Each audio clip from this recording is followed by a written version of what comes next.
Hey, Carlos Lago with Edmunds here, and Toyota's brought us out to Monticello, hey, tomato, right? Raceway Park to experience the 2022 Toyota GR86. This car used to be called the Toyota 86. Before that, it was the Scion FR-S. It also shares most of its parts with the Subaru BRZ, but we'll get into that later. What is this thing?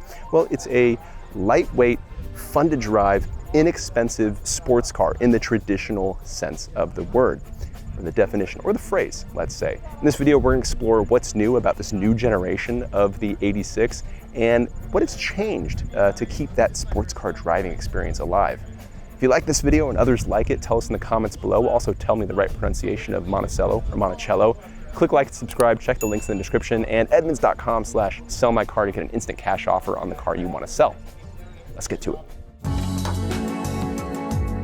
Let's first talk about the engine in the Toyota GR86. If you look hard, you'll find no turbocharger. Yes, unlike every other similarly priced sporty compact car in this segment, they're all turbocharged, and this one isn't. Actually, correction, the Miata isn't turbocharged, and neither is the 86 and the BRZ. I say that because the Civic Si is turbocharged, Civic Type R is turbocharged, Subaru WRX is turbocharged, Hyundai Veloster N is turbocharged, Volkswagen GTI is turbocharged, and even the Ford Mustang and Chevy Camaro have turbocharged four-cylinder engines. You don't get one in the 86 or the Subaru BRZ. What you do get, though, is a bigger engine in terms of displacement versus last year. This is a 2.4 liter flat four, and that means more power. Quick, nerdy thing about engines. So one of the reasons why this car is called the 86 is because the bore and stroke of the last generation engine was 86 millimeters. Bore is the diameter of the piston or cylinder, and stroke is how much that piston moves within the cylinder, and that's how you get displacement. In this, though, they've enlarged the bore to like 94 millimeters, so it's now 86 and 94 stroke versus bore. So you can't really use that as a reason to call it 86. But hey, that's been your nerdy tech minute with Edmunds. This GR86 is rated at around 230 horsepower, but more importantly, torque has increased a lot too. The increase is important because it happens all over the power band, so this should be more fun to drive at lower engine speeds. Speaking of, 0 to 60 acceleration is claimed in the low 6-second range for the manual and in the mid 6-second range for the automatic. Yes, you can still get an automatic with this.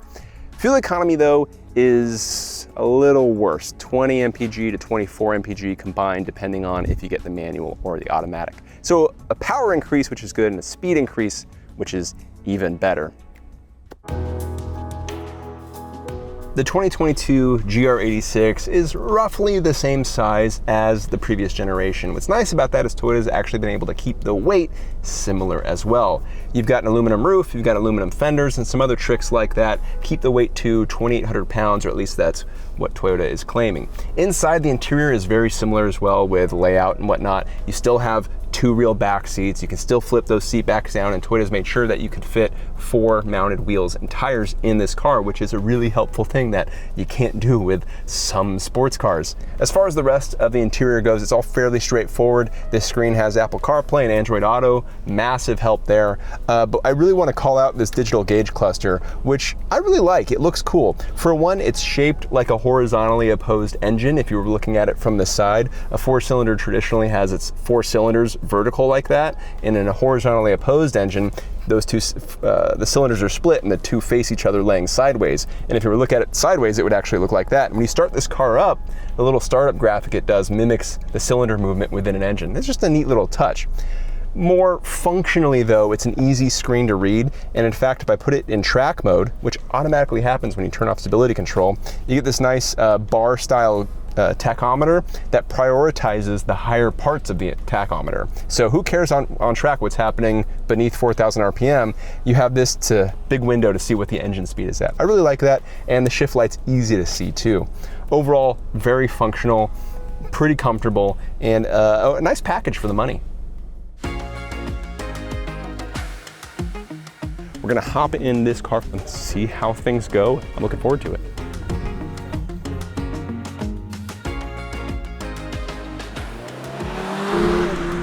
There will be no power sliding or drifting in this video. While I was learning the car, before we started filming, I was told a number of times to stop drifting.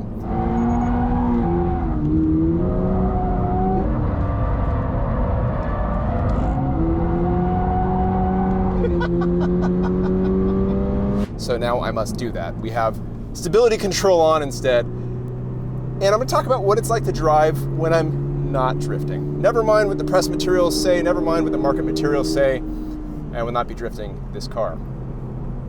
I can tell you though, it's a lot of fun to drift. And I bring that up because I've never driven on this racetrack before. I've never driven this car before. And often the thing that we run into criticizing cars the way we do is we drive them frequently on unfamiliar roads. So we always have to leave a little bit in reserve.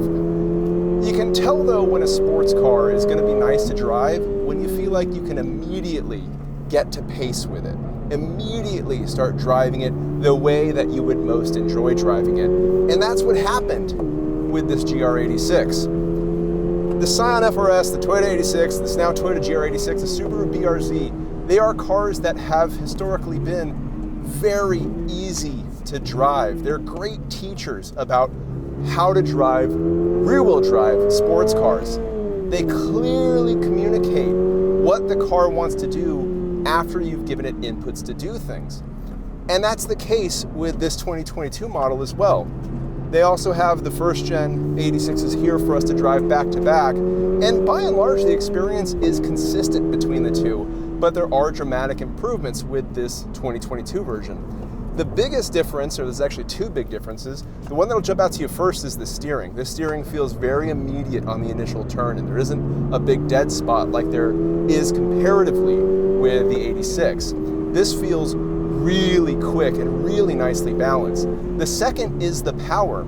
Having that increase in torque makes for an engine that pulls more cleanly and more aggressively at low engine speeds. With the last gen 86 and the BRZ, when you were off the power band and low RPMs, it was pretty frustrating waiting for the engine to come back on. You would just sit and wait for the tack to climb, and the dead spot in the low part of the acceleration, the low part of the power band was frustrating. This doesn't have that at all. This feels pretty strong throughout its entire power band. It actually sounds pretty decent too for a horizontally opposed four-cylinder.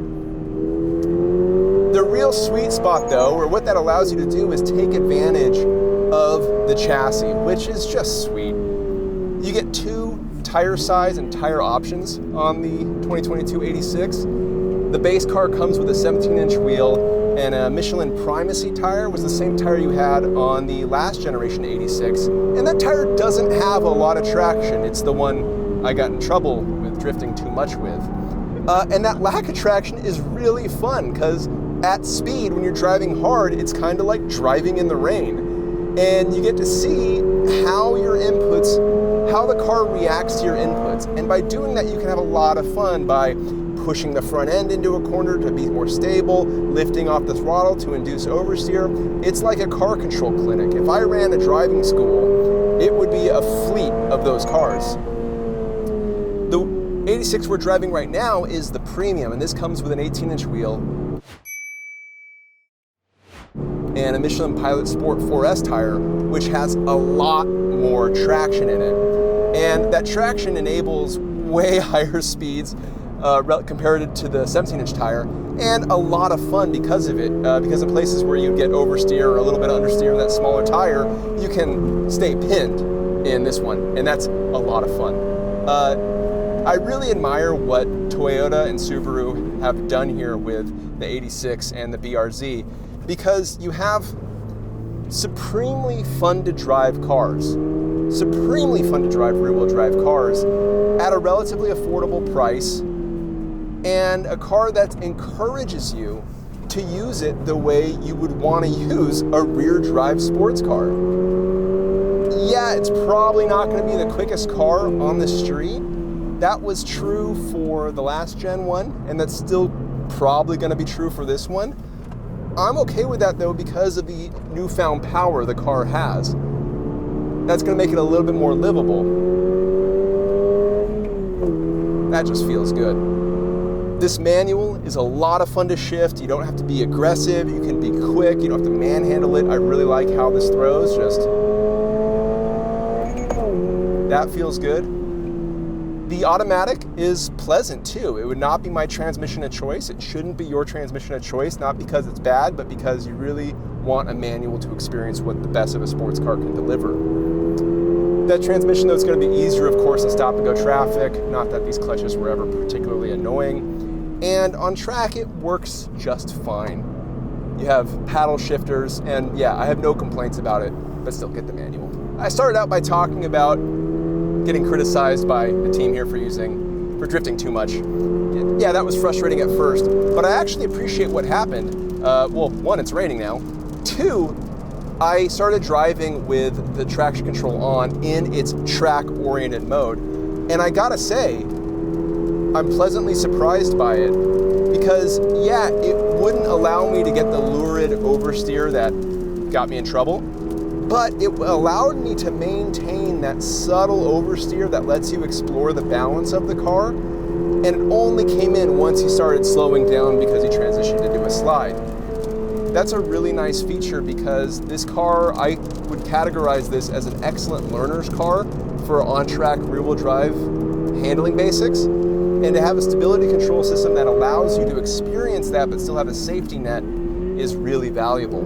Overall, I really like the Toyota GR86. This 2022 version increases the strengths of the 86 and keeps it true to its mission, which is to be an inexpensive, lightweight, fun to drive sports car. And I really like the fact that Toyota's done things like give you a year-long membership to the NASA, National American Sports Car Association, I think that's the acronym, but Toyota's encouraged you in doing so to experience track days, to drive your car the way it's intended to be driven.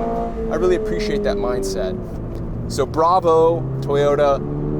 I'm really enjoying myself in this car, and I think anybody who picks this up will feel the same way when they get theirs. If you like this video and others like it, tell us in the comments below. Also, click like and subscribe, check the links in the description, and edmunds.com/sellmycar to get an instant cash offer on the car you want to sell.